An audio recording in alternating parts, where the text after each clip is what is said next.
Good morning everyone, we're the group 2 and we're about to present you a scientific article about leadership and how to lead effectively in your company. The article presented here is from the Harvard Business Review magazine, and as said, it's entitled Leadership That Gets Results and was written by Daniel Goleman. When we ask ourselves how do executives go about being effective, the assumption is that they need to know how to lead their team in order to get the best possible results. Well, how to lead is a question that has been asked for nearly 150 years, and finally, it took a research by the Hay and McGeer consulting firm in order to get an answer. The study was made up of 3,871 randomly selected executives and revealed 6 different leadership styles based on different components of emotional intelligence. During the study, this covered 6 different styles of leadership. First of all, the coercive style,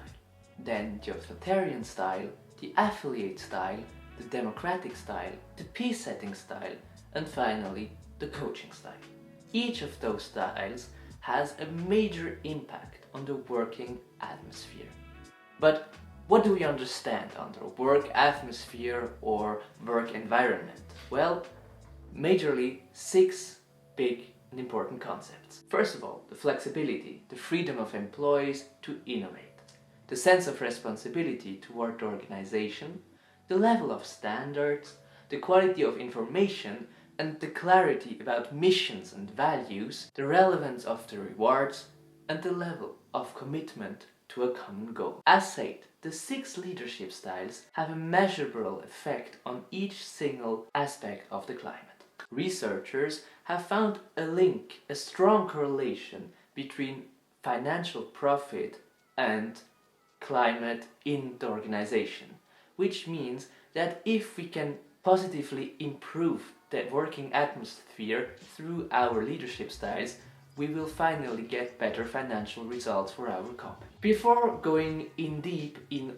those different styles, let's have a look at what is emotional intelligence, how we can improve it, and why it is so important for the different leadership styles. So, what is emotional intelligence? Well, it's the ability to manage ourselves, our emotions, and our relationships effectively. It consists of 4 fundamental capabilities: self-awareness, self-management, social awareness, and social skill. Self-awareness might be, as an example, the ability to read and understand your own emotions. Self-management includes the ability to keep disruptive emotions under control, such as anger, or also the adaptability. Social awareness comes in different forms, such as empathy for others or the ability to recognize and understand customer needs. Social skills include, among others, conflict management, communication, and teamwork. But how to grow your emotional intelligence, since it's the most important underlying component of each leadership style? Well, unlike IQ, which is mostly genetic, emotional intelligence can be learned at any age. It will require a lot of practice though. To master a new behavior, the emotional centers of our brain need repetition. The more often a behavioral sequence is repeated, the stronger the underlying neural circuits get. At some point, the new neural pathways will be so strong that they become the brain's new default option. So now let's have a look at the different leadership styles that have been discovered during the study. We're gonna start with the coercive leadership style. Well, it's a really tough style, a kind of a do what I say. Your opinions won't even be taken into considerations. The leader is the one who decides, and you as an employee has to execute those decisions. It's a strong top-to-bottom style, could still be used in organizations with a vertical organigram. Of course, this kind of styles has positive aspects. It could break bad working habits by shocking people and making them reconsider their way of thinking, working, and in general their work ethic. It could be very useful in extreme situations where tough and fast decisions are required, and it could have a really positive financial impact on the short term. Of course, there are also a lot of negative aspects. It impacts employees' motivation in a very bad way. It might deeply affect the work atmosphere. It could kill new ideas, and it could damage the reward system. The second style we're gonna talk about is the coaching style. This style won't contest or take a stand against an employee's decision.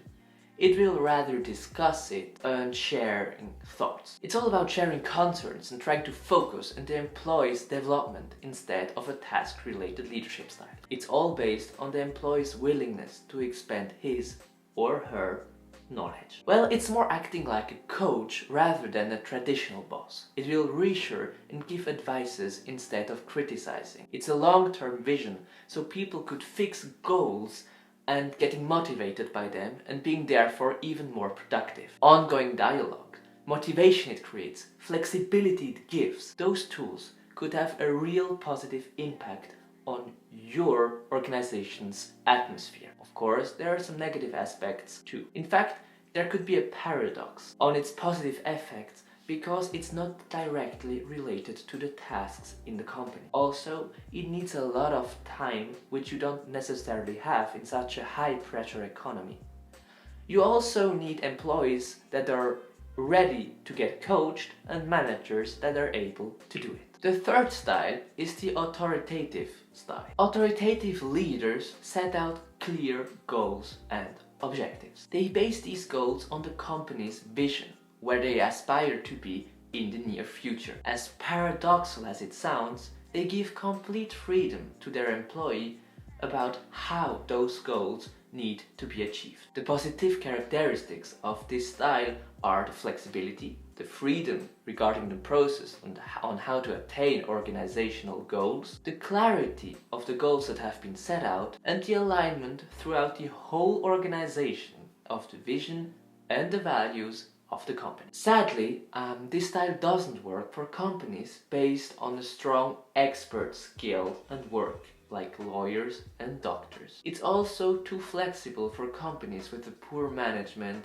and a strong creative factor. Now let's have a look at the pace-setting leadership style. Actually, it's considered being the most delicate one and a ride-or-die strategy.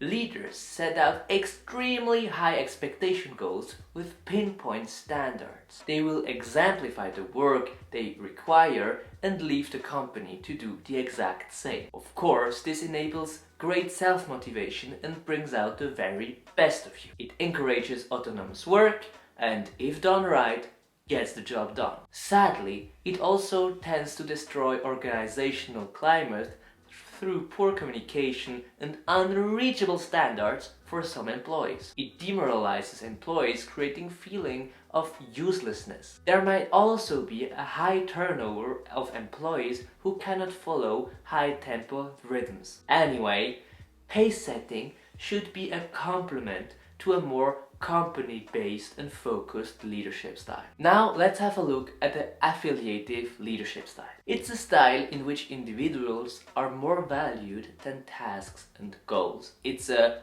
people-first attitude. The priority is to keep employees happy and create team harmony.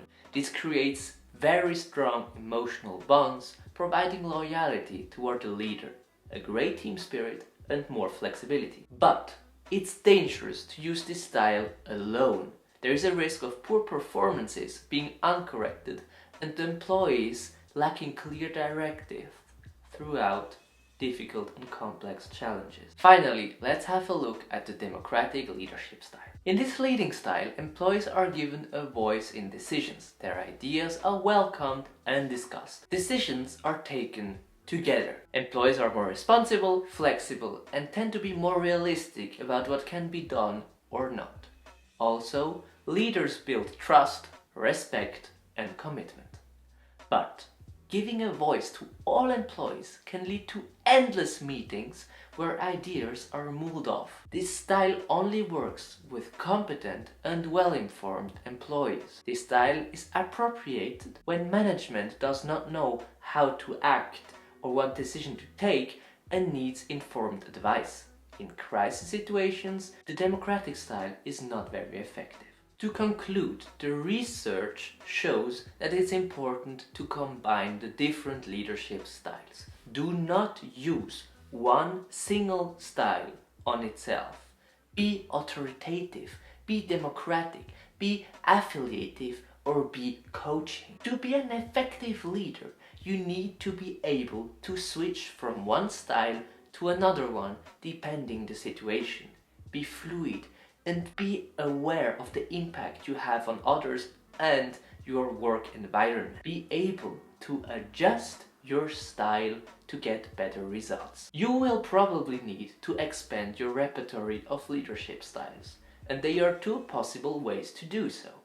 First of all, you can recruit people in your team who have the styles you are missing. Otherwise, you can try to acquire them and identifying the emotional intelligence components you are missing to achieve those leadership styles. Globalization, digitalization, and technology are making the business world an ever-changing environment. To face all the challenges that you and your company will have to face, you will need all of those 6 leadership styles. Thank you very much for watching. See you soon. Bye.